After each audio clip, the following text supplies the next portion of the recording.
Nos anos 1700, as juntas missionárias canadiana e americana trabalhavam em cooperação com o objetivo de criar condições financeiras que as possibilitassem materializar o projeto que ocupava na altura o topo das suas prioridades no âmbito da nova missão de expandir o Evangelho para novos territórios, neste particular, a ainda desconhecida África, uma vez que já haviam implantado a Igreja de Cristo na Índia, na China e em outros territórios do planeta. O primeiro passo para o cumprimento desta nobre missão foi estudar as crônicas de David Livingstone. David Livingstone foi um missionário e ao mesmo tempo explorador. Financiado pelo governo inglês, trabalhou muito em África, propriamente no norte e no sul. Por longos tempos esteve nas zonas dos Grandes Lagos e por ali recebeu 4 indivíduos africanos provenientes de Angola. E estes já apresentavam princípios missionários. Pela graça de Deus, já tinham uma dose de conhecimento do Evangelho. Impressionado com estes, David Livingstone escreveu as seguintes palavras nas suas crônicas: há homens em Angola.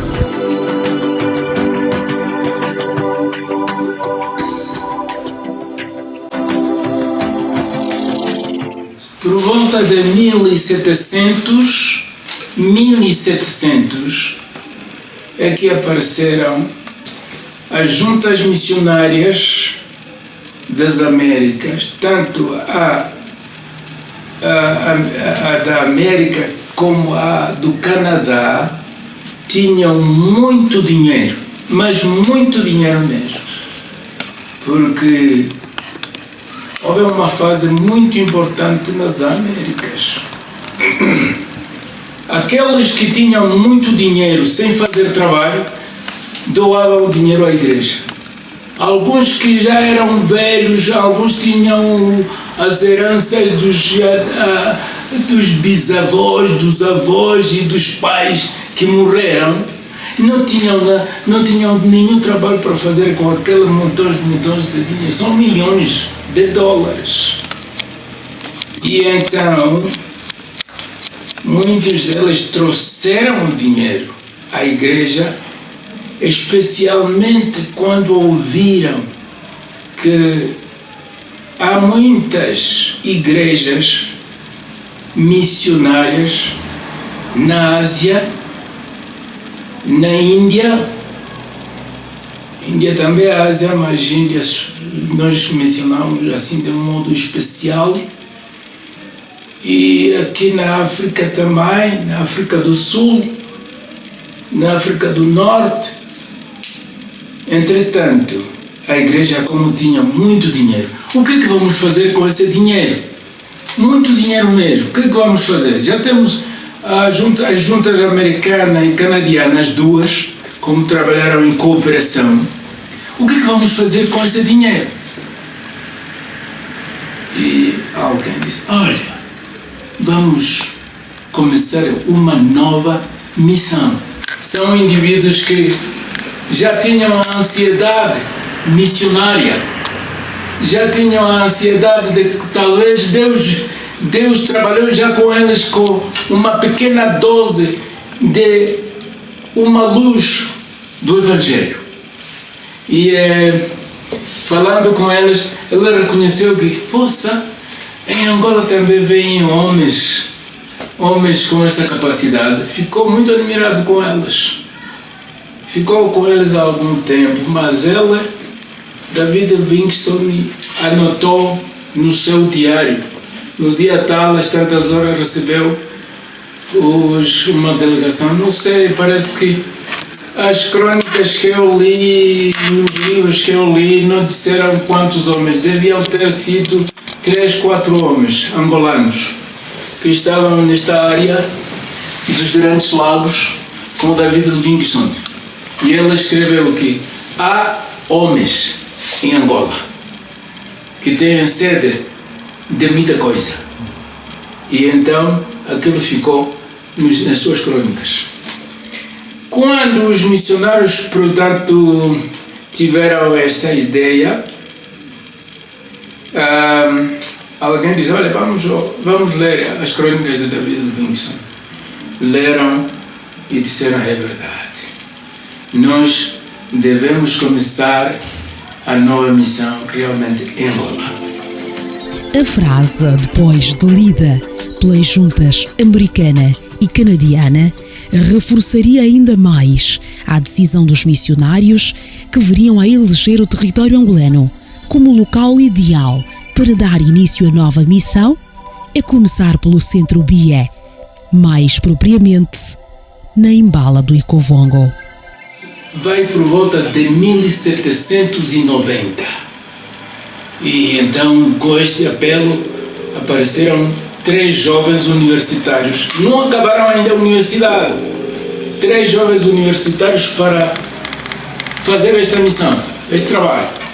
Ir explorar, começar o trabalho evangélico em Angola. Por volta de 1790 e tal. Entretanto, a junta americana equipou esses 3 homens que apareceram, 3 jovens. Sanders, tem outros nomes, Miller, também tem outros nomes, e Baxter, que se entregaram. Jovens que saíram da universidade, ainda não acabaram a universidade. Apresentaram à igreja e depois a igreja disse muito obrigado. Começou a equipar. Mas prepararam as coisas de tal maneira muito importante que eles prepararam tudo, porque não conheciam a África, em Angola, onde eles vão. Não há medicamentos, não há comida, não há roupa. Prepararam tudo. Eram grandes e grandes pacotes. E meteram no barco. O barco que viaja das Américas. O centro da junta americana estava em Boston. E a junta americana estava lá em Boston. Preparou esses homens com a bagagem, quase que talvez deve ser a bagagem para 5, 7 ou 10 anos. A comida, os medicamentos, tudo, a roupa. Não dizia onde iam. E assim, meteram a bagagem no barco. Naquele tempo, o barco que vai para as colônias tem que passar primeiramente em Portugal. Passaram em Portugal, aprenderam um bocado de português, cumprimentar, pedir alguma coisinha e depois meteram outra vez a bagagem no barco colonial para Angola. Criadas as condições técnicas e logísticas, 3 destemidos pastores jovens, William Baxter, Henry Sanders e Samuel Taylor Miller, foram instados a partir para cumprirem a mais nova e nobre missão. Há um convite para um grande encontro que haverá entre os salvos. Os que aceitarem serão bem-vindos nesse encontro além do rio. Nos átrios de Deus há um lugar vazio que espera você. Esqueça tudo e vem. Movidos pelo ide por todo o mundo e pregai o Evangelho a toda criatura, tal como se pode ler na Bíblia Sagrada, no livro de Marcos, capítulo 16, versículo 15, os missionários cuja caravana chefiada por Baxter partiram. No entanto, considerando que Angola era na altura colónia portuguesa, a caravana teve que passar por Portugal, onde deveria permanecer por tempo suficiente até os seus integrantes aprenderem a língua portuguesa e, consequentemente, assinarem um acordo de cooperação. O propósito deles foi exatamente aprender uma nova língua. Aprender uma nova língua para poderem se comunicar com as comunidades que iriam encontrar. E eu também penso que em Portugal foi muito mais para ganhar essa língua, para lidar com as autoridades portuguesas. E partiram para Angola, sujeitando-se a dias quentes, noites frias, a chuva e a quaisquer condições meteorológicas que lhes fossem impostas pela natureza. Depois de terem estado em Portugal tempo suficiente até aprender a língua portuguesa, os 3 missionários embarcaram para Angola. E foi exatamente aqui, naquela ponte, por onde eles chegaram e entraram em Angola. Cansados e carregados de bagagem, os 3 missionários tiveram que descansar aqui e foram recebidos por uma comitiva de angolanos até chegar o dia em que partissem para o Planalto Central, tal como mandava o seu objetivo. Uma vez em Angola, eles também descobriram que o povo que eles vieram evangelizar não falava português. E esta é uma das razões porque os primeiros documentos de trabalho e a língua de trabalho que eles utilizaram é a língua do povo local, povo nativo, que é um mundo. Por isso, os primeiros documentos que eles tiveram foram traduzidos nesta língua. Mas, no entretanto, eles precisavam do português para todos os contactos que eles tinham que fazer com as autoridades portuguesas. Pois que desta autoridade eles dependiam para o sucesso do seu trabalho. Precisavam do aval destes governos e dos seus representantes aqui em Angola para eles poderem fazer esse trabalho. Por isso podemos realmente dizer que, como qualquer um de nós pode experimentar hoje, ir numa nova cultura onde tem a necessidade de se comunicar e temos dificuldades porque certamente a língua que ali se fala não é a nossa língua.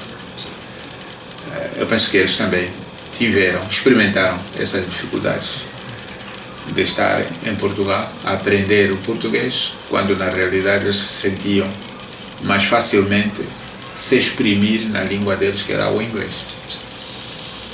E eu penso que essa situação complicou ainda mais quando vieram a Angola e descobriram que o povo que encontraram nem português entendia. Por isso tinha que aprender a terceira língua, que é o português. Aliás, a Umbundo. E o que significa de facto que eles tiveram que ajustar-se, assimilar 2 culturas para poderem realizar o seu trabalho, que é a cultura portuguesa e também a cultura africana, a partir da cultura Ovimbundo.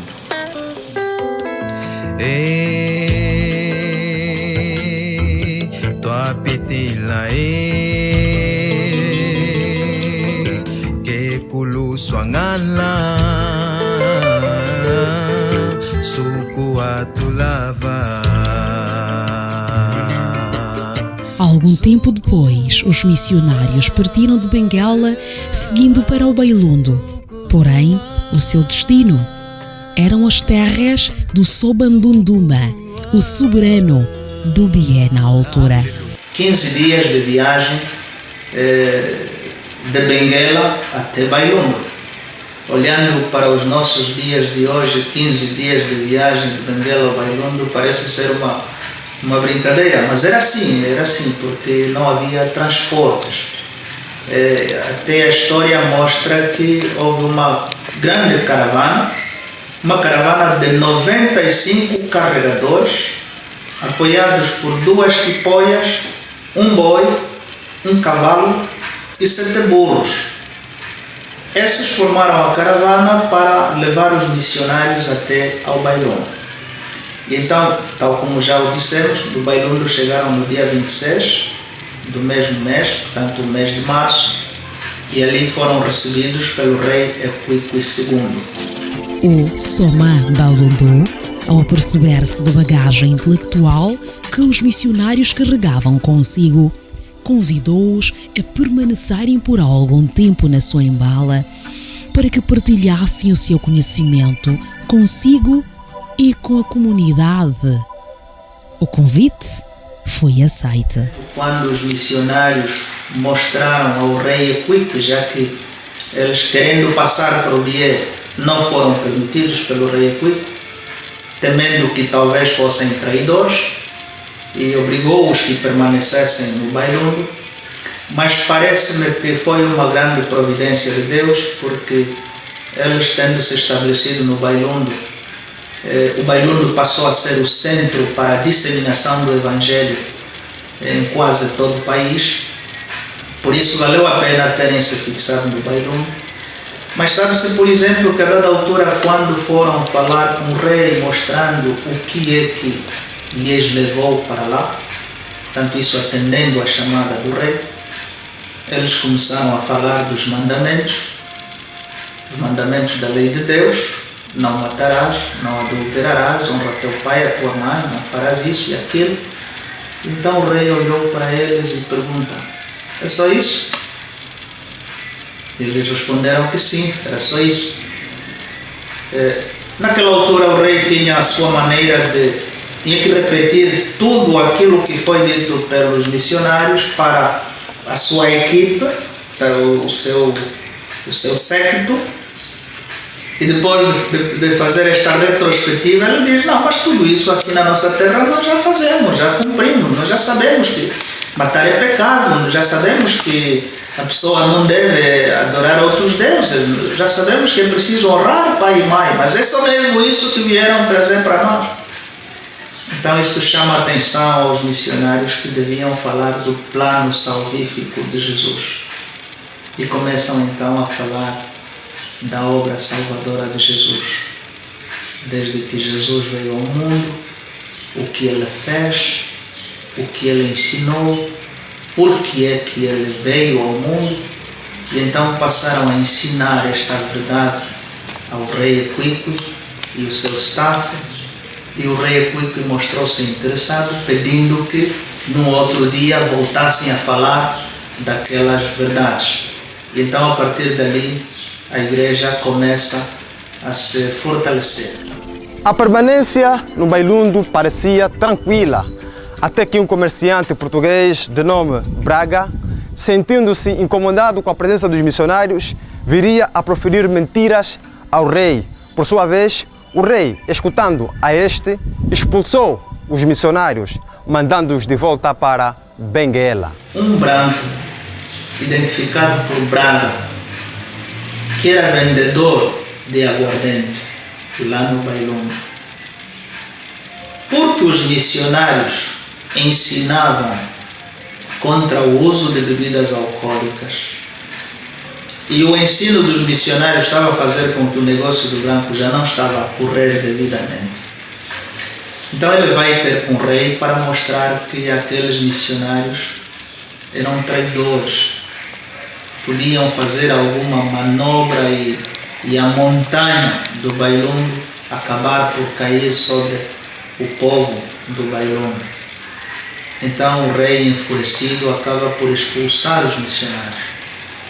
Os missionários foram expulsos, voltaram para Benguela, onde ficaram durante muito tempo, que não consigo precisar quanto tempo foi, mas depois surge um outro missionário que vinha da Rodésia, da antiga Rodésia, que vai ao encontro do rei Equipe para saber qual foi o motivo que lhe levou a escorraçar os seus colegas missionários. Tempo depois, o rei reconheceu que havia cometido um grande erro, porque afinal a intenção dos missionários era simplesmente ensinar e de pregar o Evangelho de Cristo.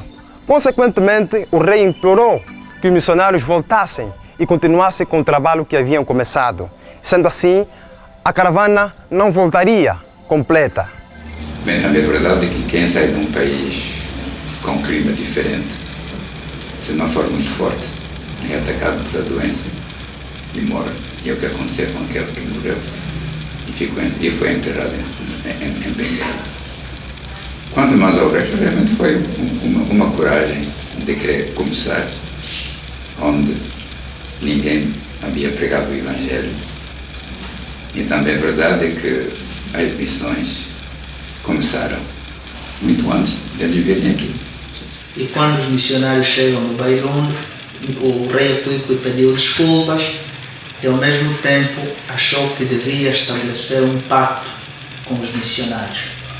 Este pacto é visível pela conhecida Mulemba, e se puderem verificar no nosso logotipo, encontra-se uma folha verde no bico da pomba. Esta folha verde revela a Mulemba,